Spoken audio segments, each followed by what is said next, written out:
Sudah, Dr. Rofi? Sudah, Dok. Sudah muncul. Silakan, Dok. Waktunya 20 Ya. menit ya, Dok. Ya, Assalamualaikum warahmatullahi wabarakatuh. Terima kasih atas kesempatannya. Pada pagi hari ini saya akan berusaha membahas tentang penggunaan APD dan transportasi pada pasien COVID-19. Next. Ya, kita tahu dari kemarin sudah dijelaskan oleh Dr. Ferry bahwa virus corona ini menyebar sebagian besar melalui droplet pernapasan dari orang ke orang saat kontak dekat. Tadi juga Dr. Azwar sudah menjelaskan bagaimana cara penularan dari virus corona ini. Next. Ya, jadi untuk APD yang kita pilih, prinsipnya dia harus dapat memberikan perlindungan terhadap bahaya yang spesifik. Kalau ini berarti droplet dan aerosol kalau nanti ada tindakan yang akan menyebabkan terbentuknya aerosol. Selanjutnya prinsipnya tidak berat, dapat dipakai secara fleksibel, tidak menimbulkan bahaya tambahan, tidak mudah rusak, memenuhi standar, pemeliharaannya mudah, dan tidak membatasi gerak. Slide.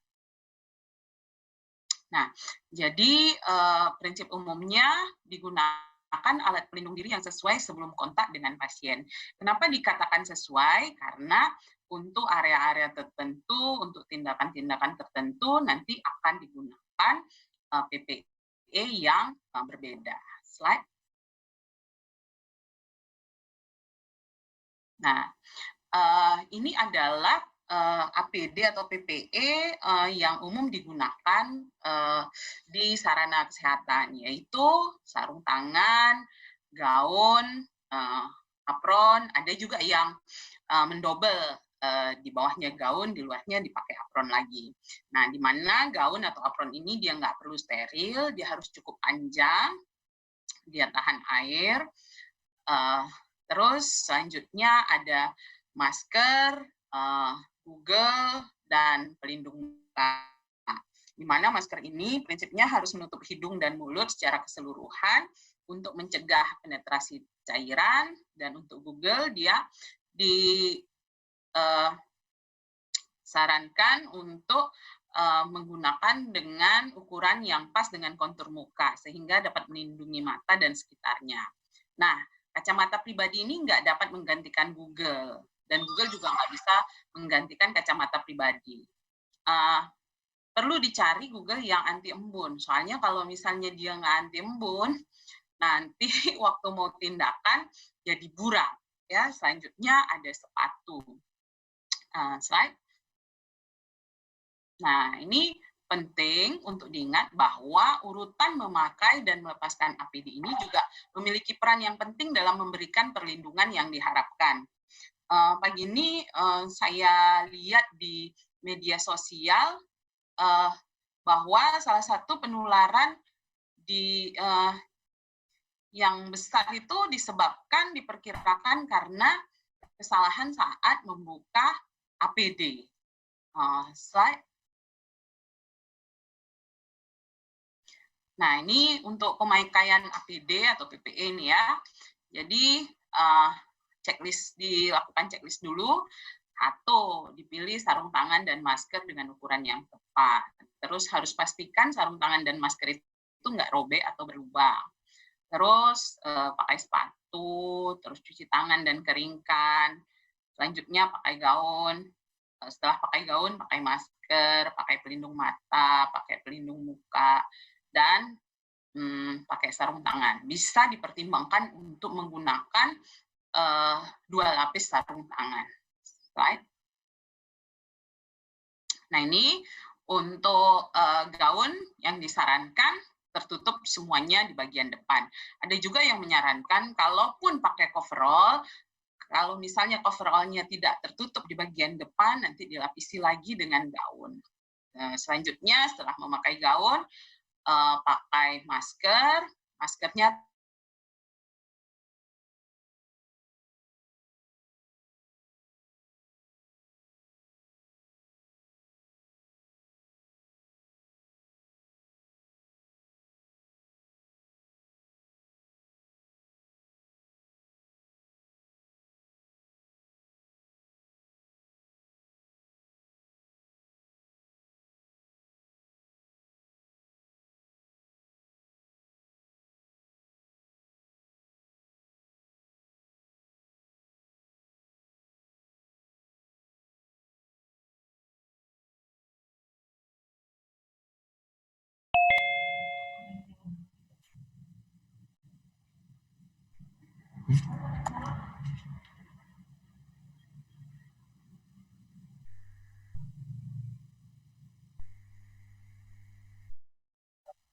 Sepertinya Dr. Mel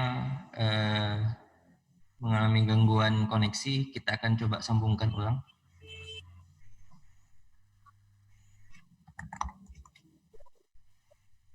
Ya, Dr. Rofi? Ya, Dr. Mel, mungkin terputus tadi, Dok. Iya.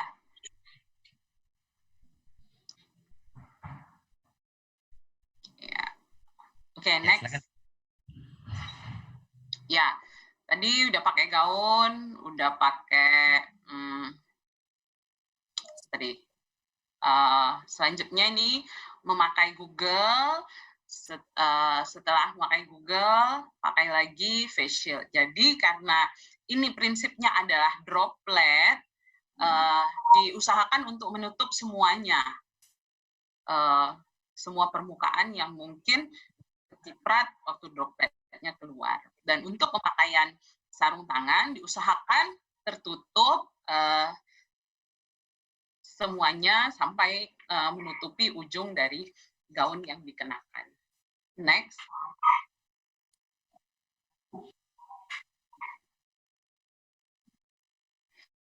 Ya, jadi untuk melindungi diri dan membatasi penyebaran juga harus kita terapkan hal-hal berikut, yaitu hindari menyentuh wajah. Kenapa? Karena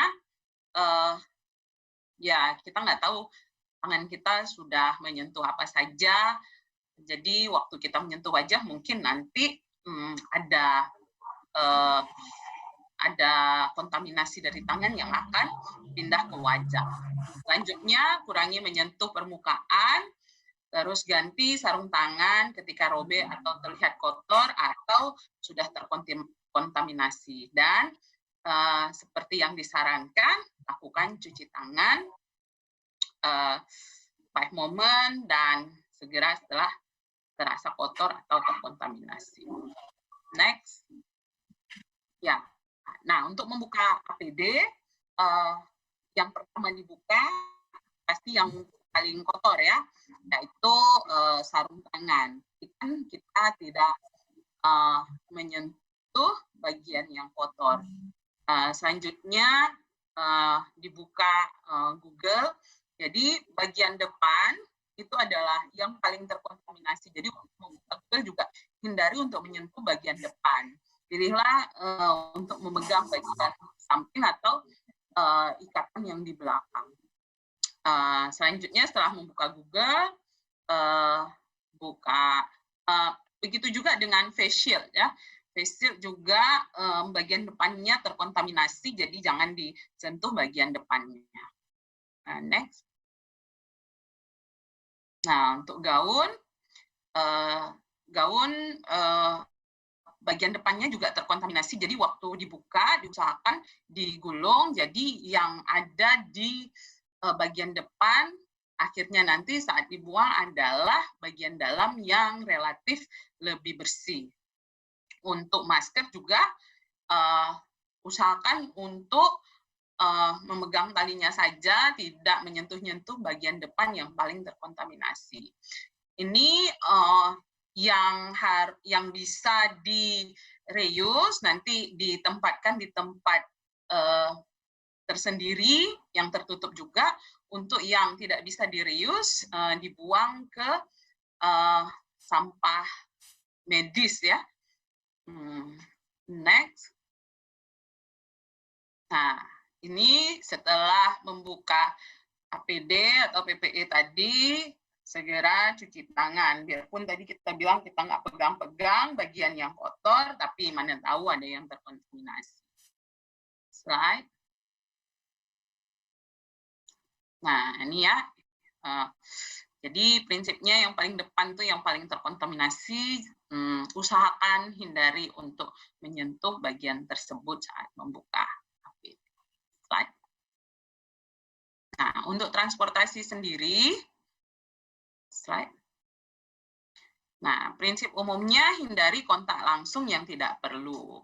Terus kalau misalnya pasiennya dari data sebelum penjemputan pasiennya baik-baik aja, kira-kira nggak perlu tindakan yang invasif, jauhkan atau keluarkan peralatan medis yang nggak dibutuhkan untuk meminimalisir kontaminasi di TKP atau di ambulans. Nah, kalau misalnya nggak mau dikeluarin, dilapisi aja, ditutup sama plastik. Karena pada prinsipnya segala sesuatu yang terpapar nanti harus dibersihkan. Slide. Nah, kalau memungkinkan, ambulansnya yang ada kompartemen terpisah antara pasien dan supir. Tapi rata-rata saya lihat sekarang ambulans itu kompartemennya satu. Nah, jadi kalau nggak ada pemisahan kompartemen, bisa jendelanya dibuka di area supir. Kalau ada exhaust fan, pakai exhaust fan. Kalau nggak ada, ya berarti benar-benar semua petugasnya harus menggunakan APD yang sesuai. Ya. Slide. Ya. Nah, untuk pertimbangan perawatan pasien, kalau misalnya pasiennya bisa menoleransi pemakaian masker, pakaikan masker pada pasien. Pasiennya nggak perlu pakai masker N95, pasien cukup diberikan masker bedah saja. Nah, kalau misalnya diperlukan intervensi di dalam ambulan, harus berhati-hati saat melakukan prosedur penghasil aerosol. Misalnya penyedotan jalan nafas, pemberian nebul, pemberian oksigen aliran kuat, misalnya pakai CPAP, atau pakai oksigen yang high flow, non-rebreathing mask misalnya. Slide. Nah, ini ada juga yang ambulans punya isopod, tapi rata-rata ambulans kita rasanya nggak punya isopod ini. Yang saya pernah lihat, satu punyanya KKP. Slide. Nah, prinsipnya untuk rumah sakit tujuan, dia harus diberikan dulu informasi bahwa kita akan melakukan rujukan. Biar apa? Biar mereka sudah siap nanti waktu kita tiba di rumah sakit tersebut. Juga sebaiknya diberitahukan, diinformasikan perkiraan waktu tiba. Jadi nanti nggak sama-sama menunggu. Nah, sebisa mungkin pasiennya dijauhkan dari keramaian, keluarga nggak diizinkan ikut dalam ambulans, tapi ada yang bilang nanti kalau nggak dikasih ribut, ya kalaupun memang terpaksa, judulnya terpaksa ya, mereka harus menggunakan masker juga. Nah, terus ikuti prosedur rujukan pasien, misalnya kendaraan langsung menuju ruang isolasi, terus lakukan serah terima dengan baik dan jelas. Nah, untuk dokumentasi, biasanya memang dokumentasi dilakukan sepanjang perjalanan. Tapi untuk kasus ini dikerjakan setelah proses transfer selesai. APD sudah dilepas, cuci tangan sudah dilakukan. Ini untuk mengurangi kontaminasi. Slide. Nah, prinsipnya lagi setelah selesai penggunaan, ambulans ini harus didekontaminasi. Jadi kayak kata Dr. Azwar tadi, diusahakan pergantian udara. Jadi waktu mau didekon, biarin pintu terbuka dulu untuk melancarkan pertukaran udara sehingga partikel infeksiusnya bisa keluar.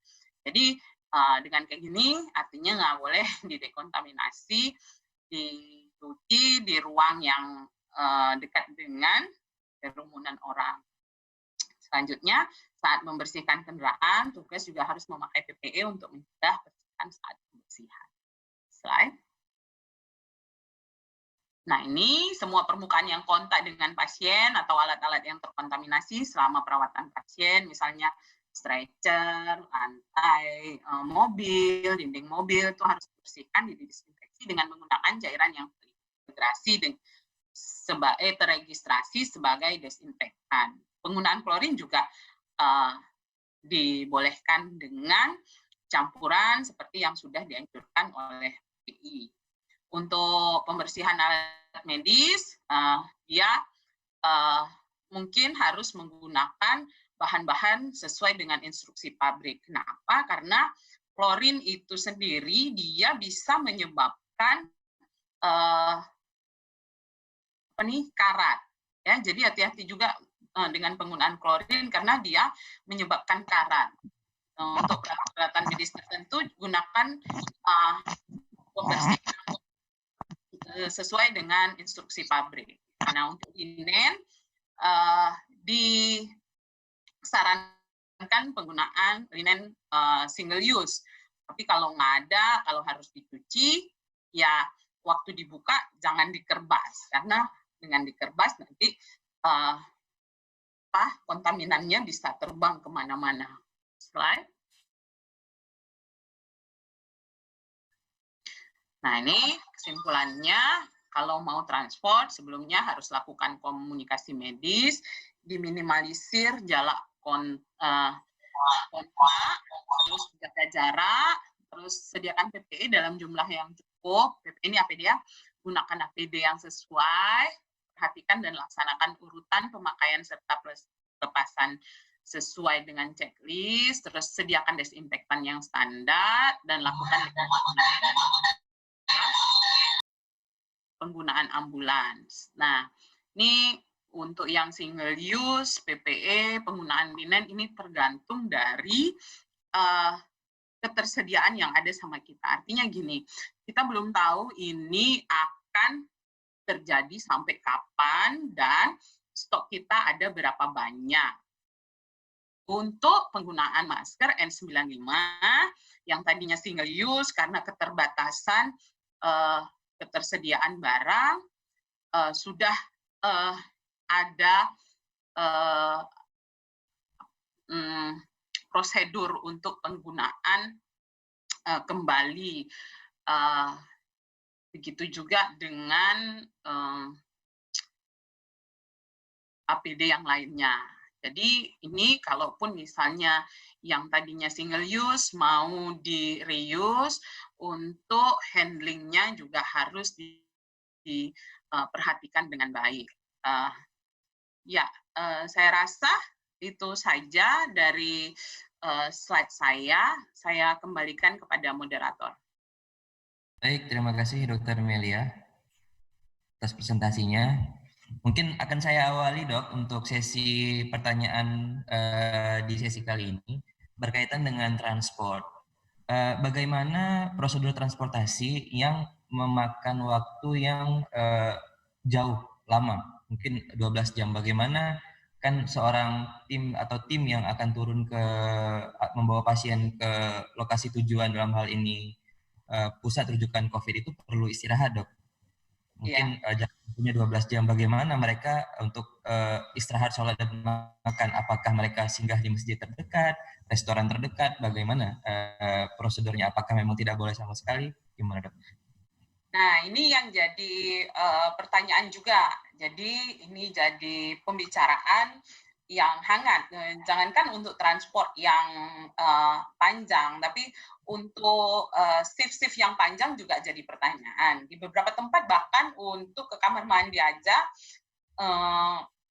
untuk menghemat APD, mereka pakai Pampers. Ya, jadi juga dipertanyakan terus sholatnya gimana kalau misalnya pakai Pampers, kan kita jadinya nggak suci lagi untuk sholat. Nah, jadi ada beberapa saran sih kemarin yang dibicarakan.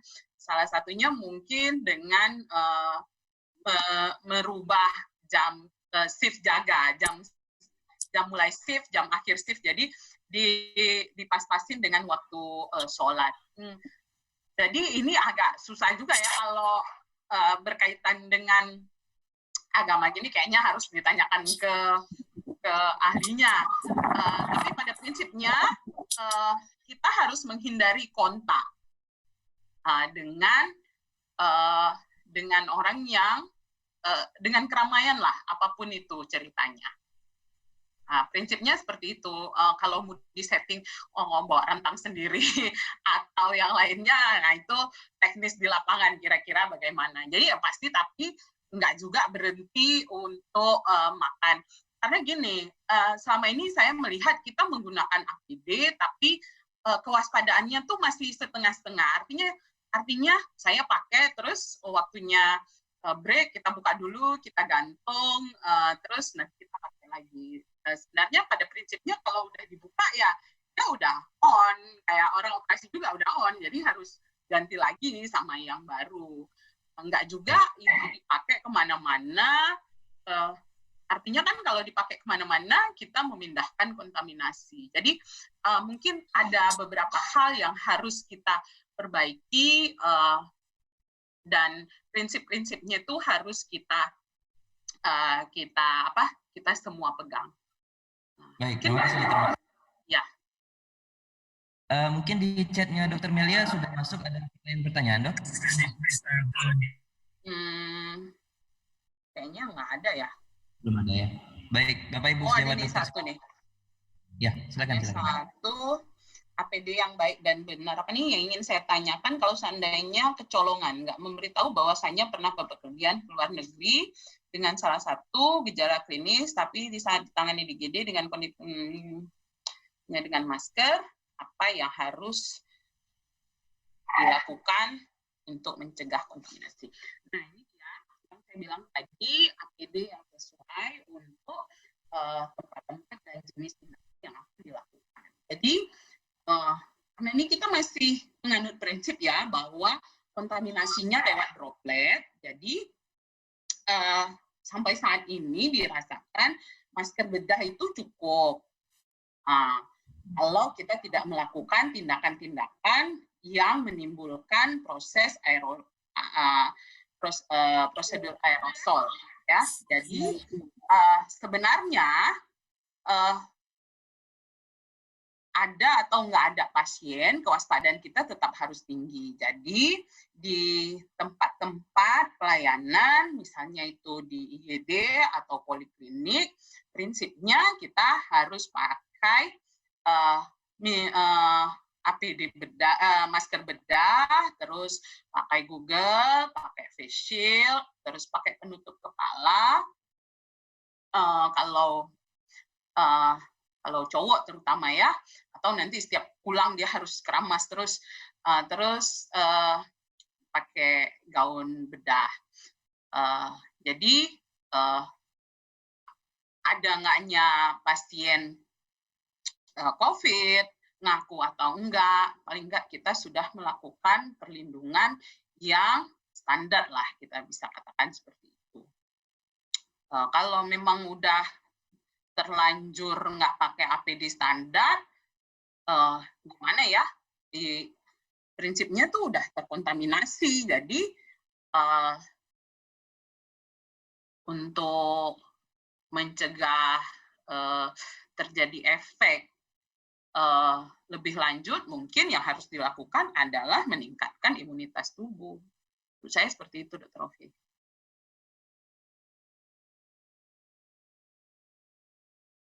Terima kasih, Dr. Mel. Mungkin ada satu lagi, Dok, dari kolom chat dari Dr. Andi Wiranata, Dok. Iya. Berkaitan dengan penggunaan APD. Mana nih? Enggak ada nih, tempatnya enggak ada. Kolom chat.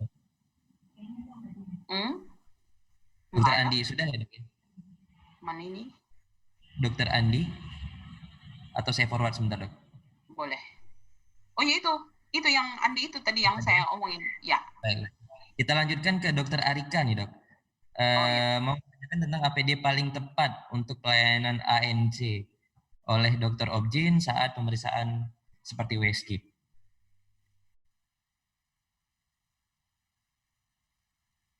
Iya, Dok. Ini kan mungkin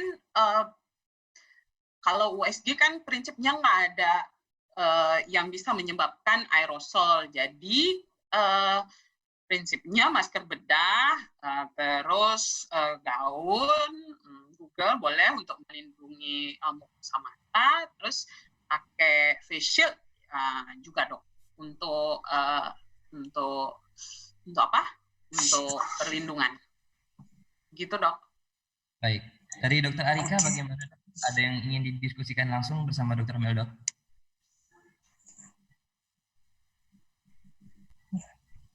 Silakan Dr. Arika. Ya, cukup. Cukup, baik. Terima kasih, Dok.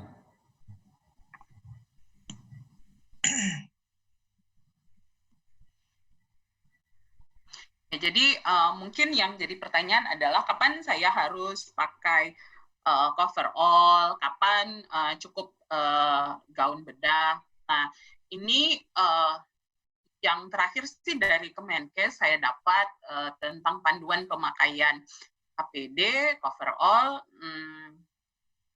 nggak lagi disarankan. Artinya gini, mungkin terkait dengan ketersediaan coverall itu sendiri. Tapi kalau memang punya ya nggak apa-apa. Kalau nggak punya ya dianggap gaun bedah sudah cukup memberikan perlindungan. Ya, karena kita masih yakin ini adalah droplet. Jadi kalau misalnya kita nggak melakukan prosedur aerosolisasi, masker bedah cukup. Tapi kalau kita melakukan tindakan, misalnya buka mulut, intubasi, pakai high flow oksigen, kita perlu menggunakan masker N95. Dan untuk rius, jika kita melakukan tindakan aerosol, masker N95-nya udah nggak bisa dirius lagi, harus dibuang. Kalau mau dirius, juga disarankan di luar masker N95 itu dipakai lagi masker bedah. Jadi masker bedahnya yang dibuang, masker N95-nya yang bisa dirius. Untuk pemakaian double itu, yang di dalam itu adalah N95, baru di luarnya masker bedah. Gitu, Dokter. Baik. Terima kasih, Dr. Mel. Mungkin ada dua lagi, Dok. Terkait zonasi pada kolom chat nih, Dok. Ada Ya. Dr. Eka Putra katanya terkait zonasi merah, kuning, hijau. Apakah ada perbedaan penggunaan APD? Ya, jelas ya. Kalau merah itu kan berarti high risk ya. Jadi kontaminasinya lebih tinggi. Untuk zona merah, kita pakai overall, terus pakai masker N95, Google, dan face shield-nya, ya. Kalau kuning, nah tadi bisa beragam juga ya. Apakah apakah ada prosedur atau tindakan aerosolisasi? Kalau iya, maskernya N95, sisanya gaun bedah, Google, dan face shield. Kalau hijau, ya pakai baju tindakan biasa, terus pakai masker bedah, gitu. Tapi sekarang pertanyaannya, apakah kita yakin zonanya semua hijau? Ada zona hijau gitu kan? Karena kan masih ada yang ya kadang-kadang abu-abu lah. Gitu. Baik, terima kasih Dokter Mel. Mohon maaf, oleh karena keterbatasan waktu, sebenarnya ada dua lagi nih Dokter Mel. Mungkin ya. Dokter Mel mohon berkenan mungkin bisa melakukan diskusi via chat, Dok. Kita akan lanjutkan terlebih dahulu untuk materi berikutnya. Terima kasih, Dok. Selanjutnya kita